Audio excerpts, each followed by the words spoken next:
Thanks for joining me on episode 1120 of the Inspired Stewardship Podcast.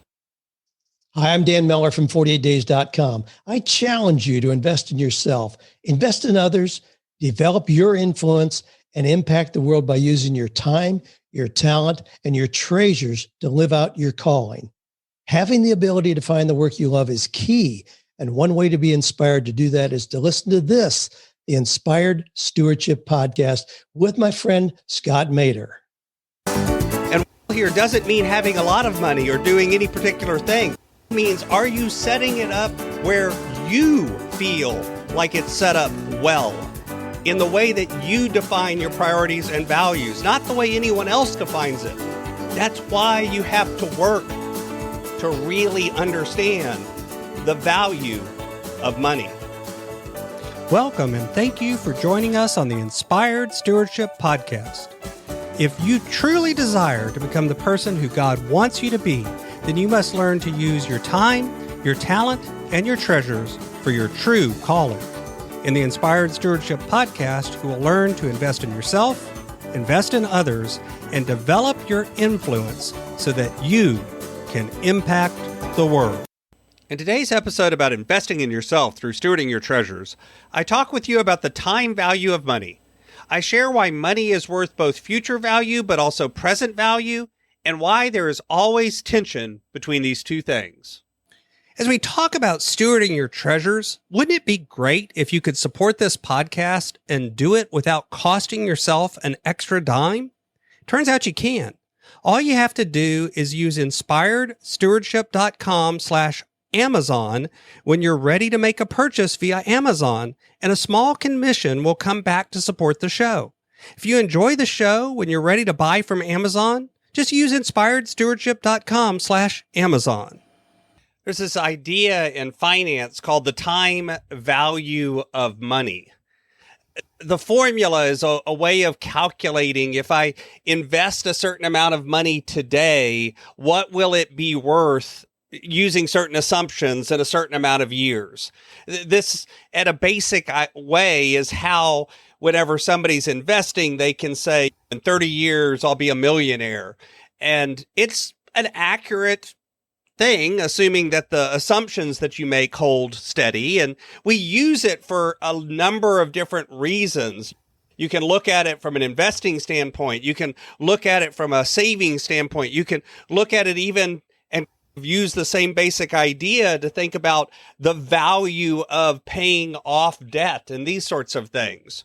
And it's an accurate and good way of mathematically thinking about money, the future value that doing something today gives you.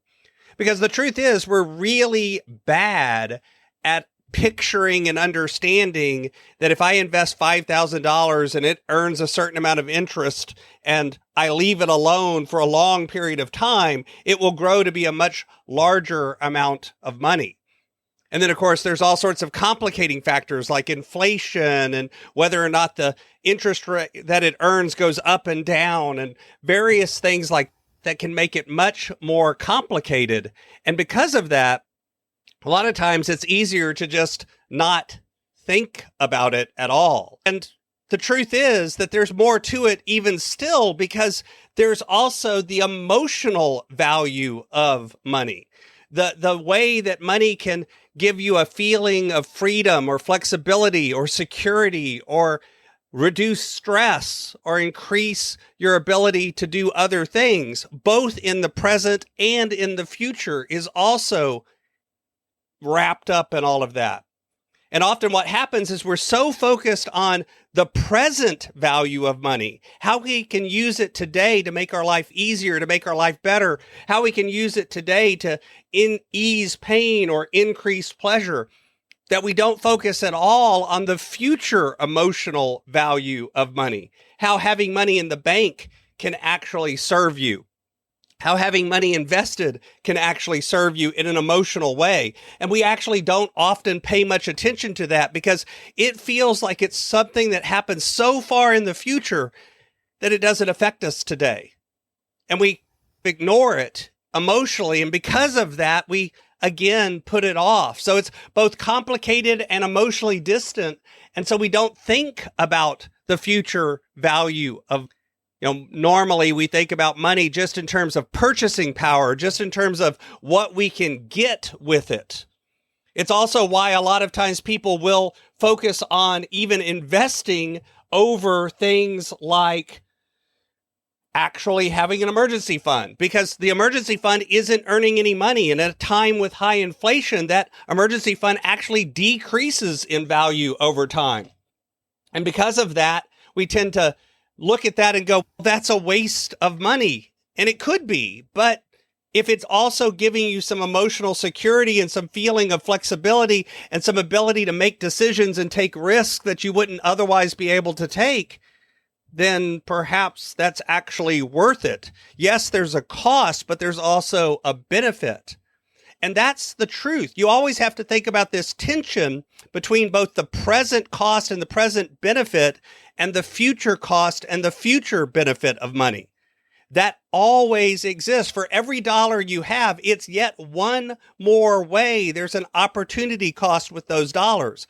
Not only is there an opportunity cost in present to present, if I spend this money this way, then I can't spend that money that way. But there's also a present to future opportunity cost. If I spend this money today or don't spend it today, what am I doing with it that today affects my future? What can I do now that can actually cause my future to be better?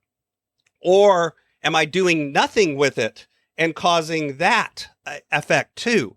There's always these trade-offs. There's always these tensions.